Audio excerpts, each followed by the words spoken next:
Queridos amigos, muy buenas tardes, ¿cómo están? Me da mucho gusto saludarlos.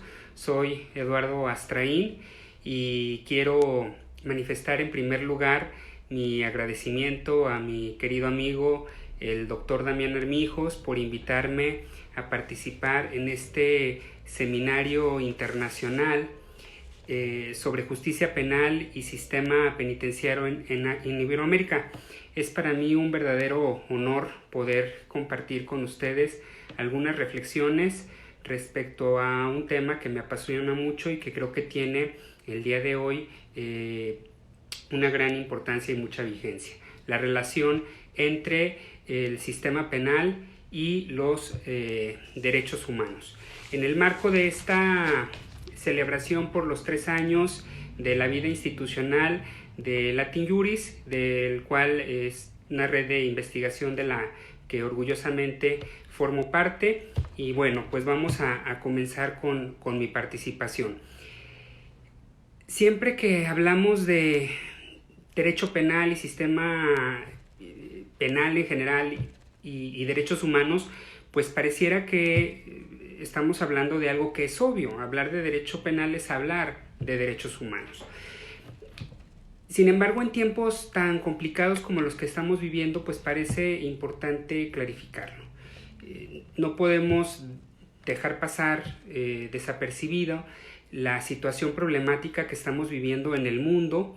Hay una evidente crisis sanitaria derivada de una pandemia que desde luego se va a convertir necesariamente en una crisis económica y que posiblemente también puede convertirse en una crisis de seguridad pública. Y por ello me parece que hablar de sistema penal pues tiene una gran vigencia. Estamos viendo ya tan solo en México que ya se empezaron a dar los primeros hechos delictivos relacionados con esta pandemia.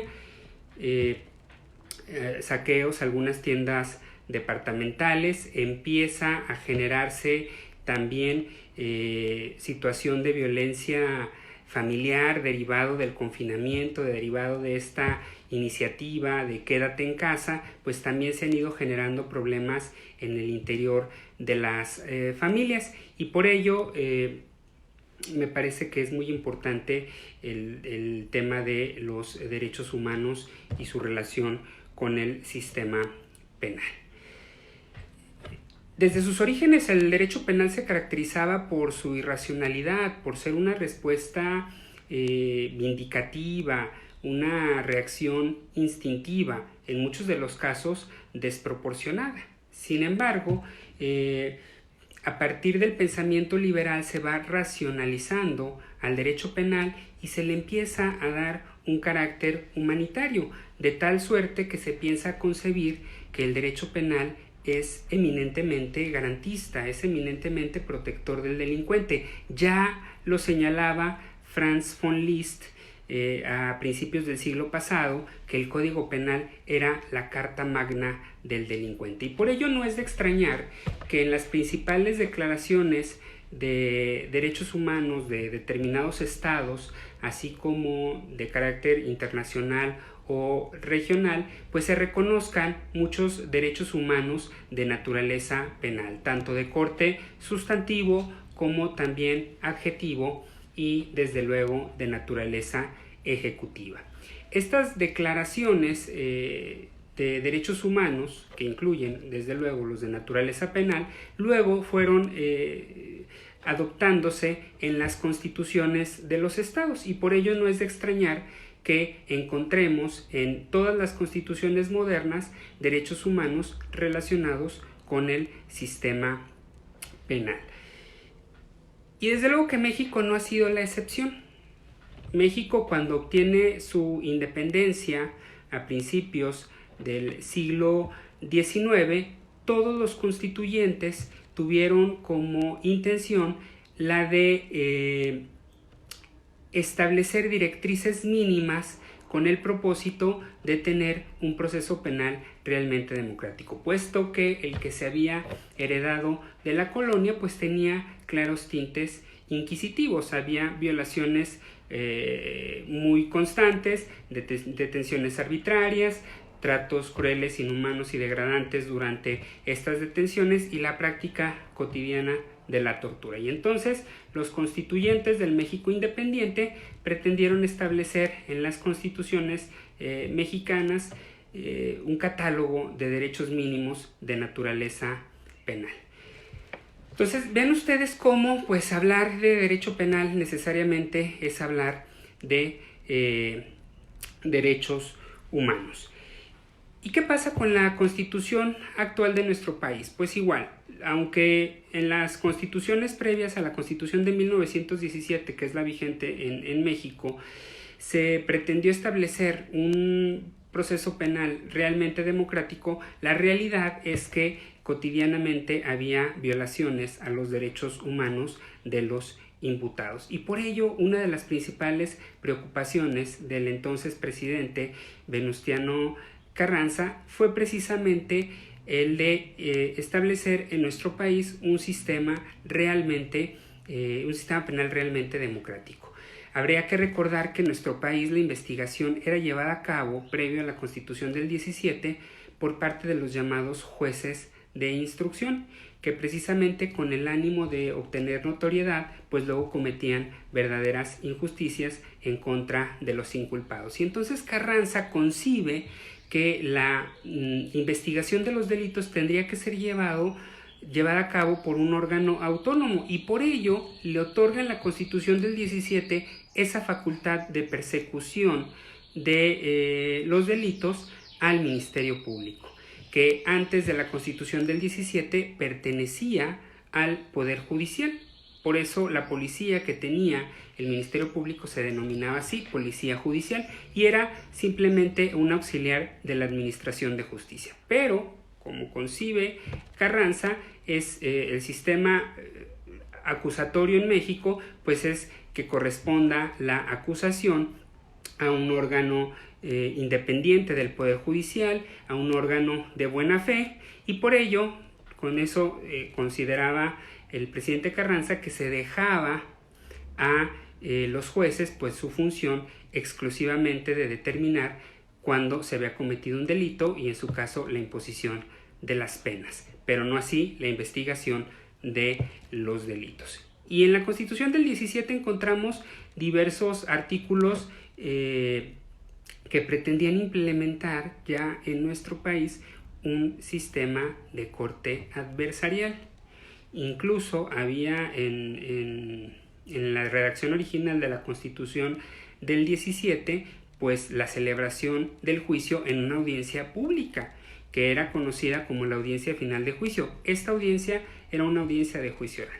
Sin embargo, nunca se comprendió realmente el sistema como lo había planteado Venustiano Carranza, y las prácticas de los operadores de las agencias de criminalización fueron deformando el modelo contenido en la Constitución durante prácticamente la mayor parte del siglo XX.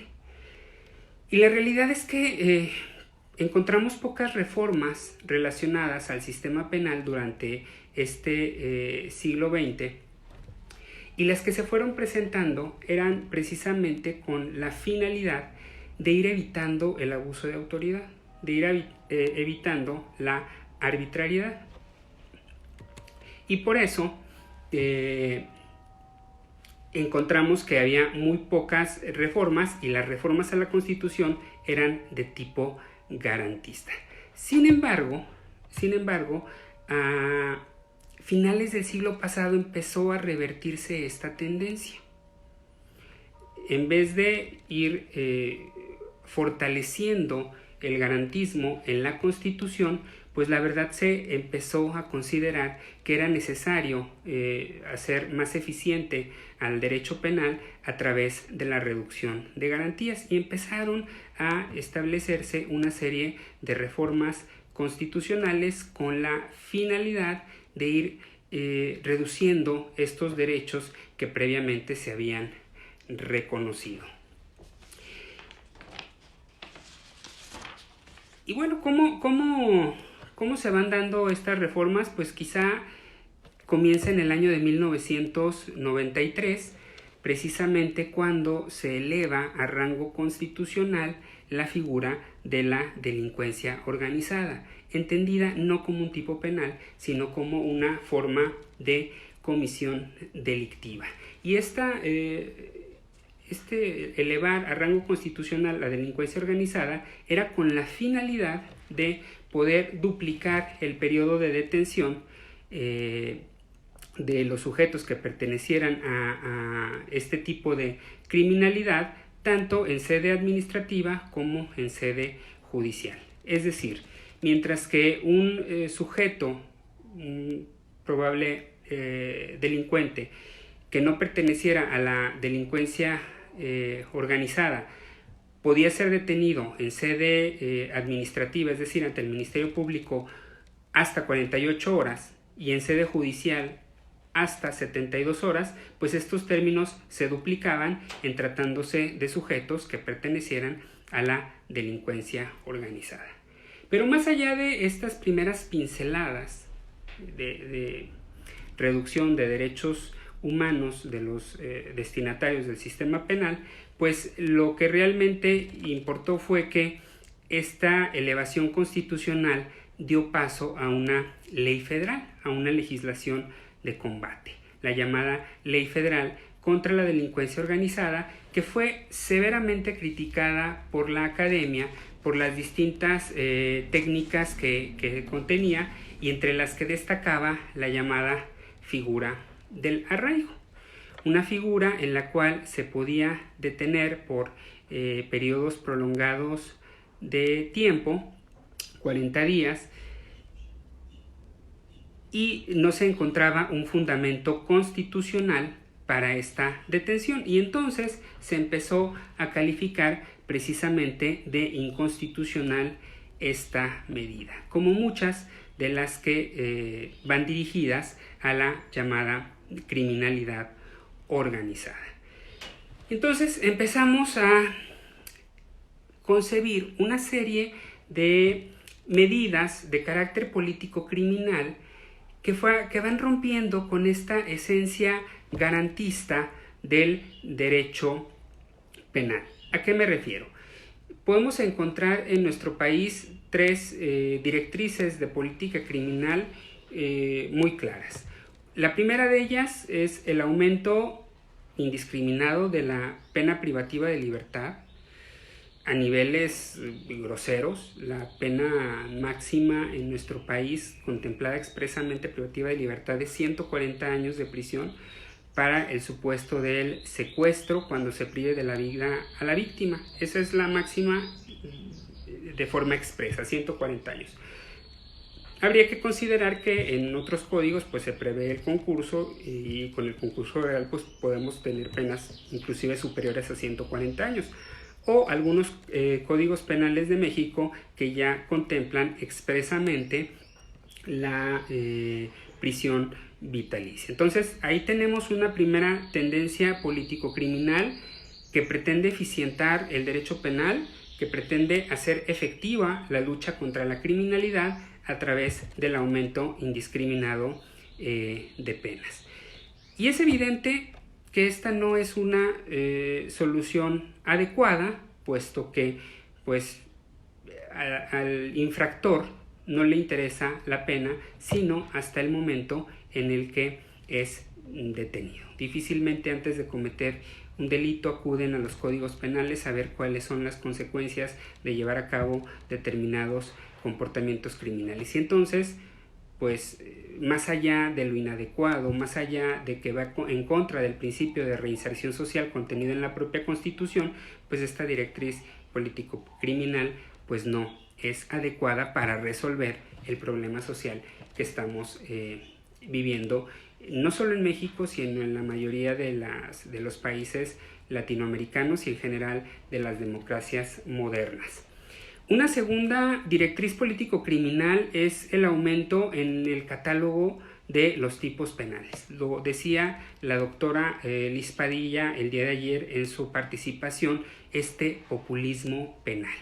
No obstante que se afirma que el derecho penal es la última ratio, que es el último recurso al que debe de recurrir el Estado para resolver una determinada problemática social, pues vemos que en realidad se trata de una prima ratio, que todo lo queremos resolver con derecho penal, y entonces el aumentar los tipos penales pues es una llamada de alerta a este principio de última ratio. Y finalmente, una tercer política criminal que se aprecia es relacionada con el derecho penal, es precisamente la conformación de un régimen penal de excepción, un régimen que se caracteriza por la disminución de los derechos humanos de naturaleza sustantiva, adjetiva y ejecutiva de los destinatarios de ese modelo penal.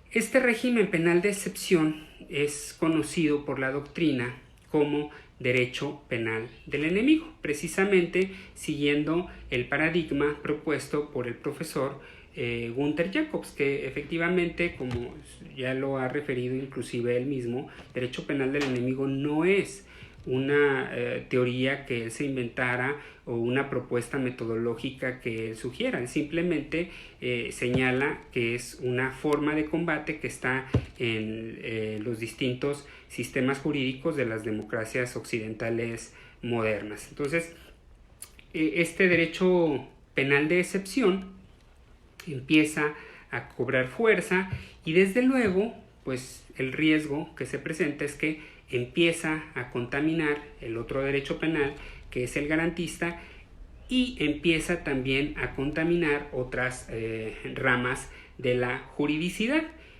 Podemos evidenciarlo en México con el llamado Sistema Nacional Anticorrupción, en el cual se establecen una serie de infracciones de naturaleza administrativa que resultan ser incluso más duras que las sanciones contenidas en el ámbito penal. Entonces, ahí encontramos una llamada de alerta al sistema penal garantista, que es el sistema propio de un Estado constitucional.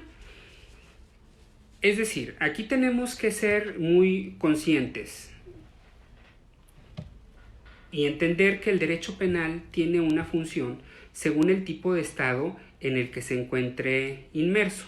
No es lo mismo un derecho penal en un Estado totalitario, en un Estado fascista, que en un Estado constitucional.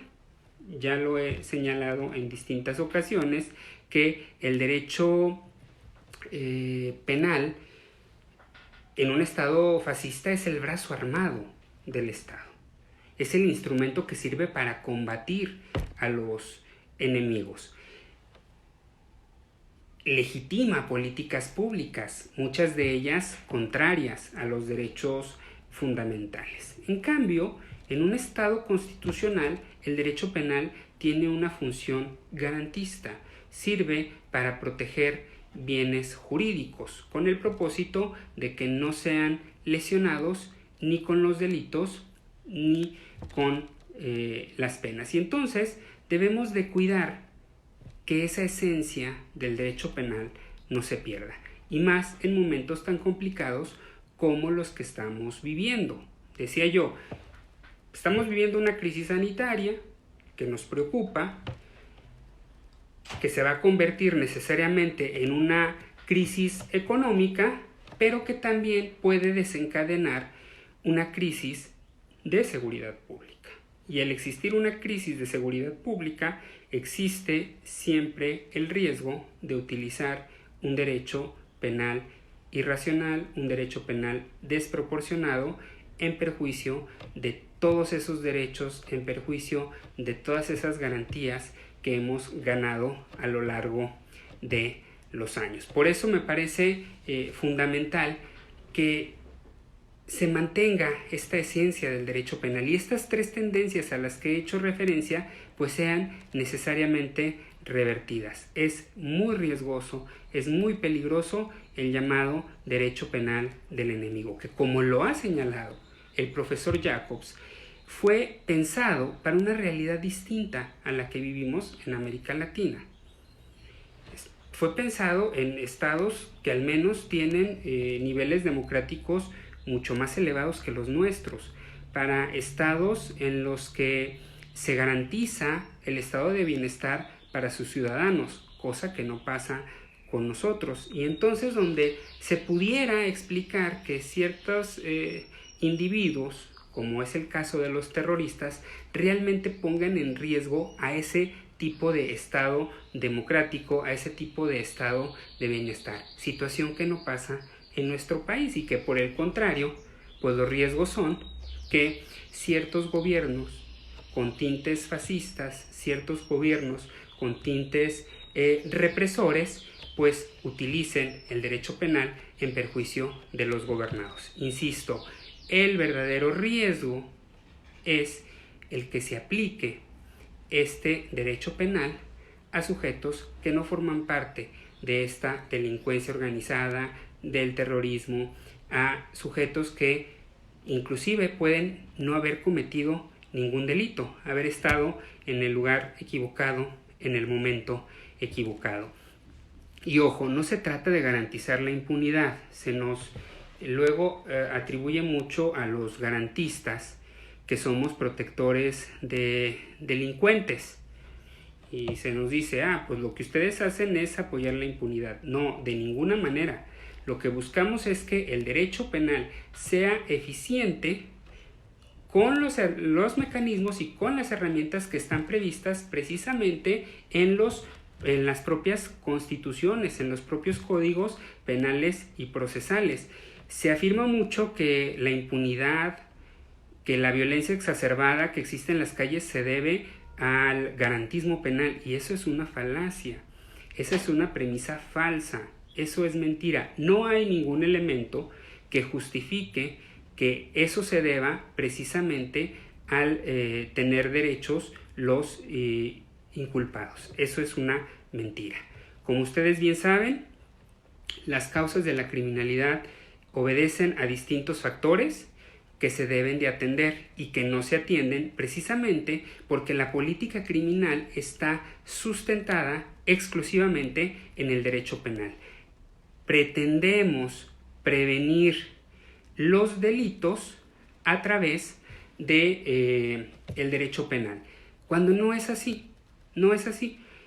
Lo primero que tendríamos que identificar claramente cuáles son las causas de la criminalidad, cuáles son las causas de la delincuencia, y una vez teniendo claro cuáles son esas causas, entonces atacar las mismas. Y estoy hablando de establecer políticas de tipo social diversas al derecho penal. Fortalecimiento del sistema sanitario, fortalecimiento del sistema cultural, fortalecimiento del sistema laboral, fortalecimiento del sistema deportivo. Todas estas estrategias de política social sí son efectivas y mucho más eficaces para prevenir el delito.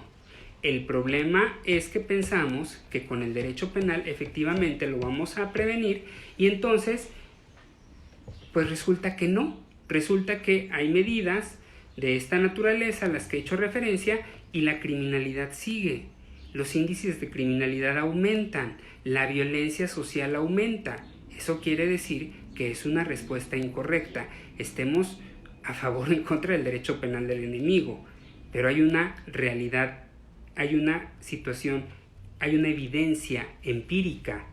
Tan solo en México, oficialmente la guerra contra el narcotráfico comenzó en diciembre de 2006. Estamos hablando que ya tenemos casi 14 años con esta estrategia político-criminal de guerra contra el narcotráfico. 2 sexenios y un poco más. Y la problemática sigue. Y la delincuencia aumenta. Y la violencia aumenta a grados ofensivos. Se violenta la dignidad de la persona humana por un crimen, por una criminalidad irracional. Entonces quiere decir que esas estrategias no son las correctas. Si nosotros pensamos que vamos a evitar feminicidios, tipificando el comportamiento que desde luego tiene una justificación criminológica entendida como un crimen de odio, Pero si pensamos que solo con tipificar el comportamiento y imponer una pena de 70 años estamos solucionando el problema, no es así. El problema sigue. Y entonces, esto quiere decir que no estamos atendiendo las verdaderas causas de la problemática.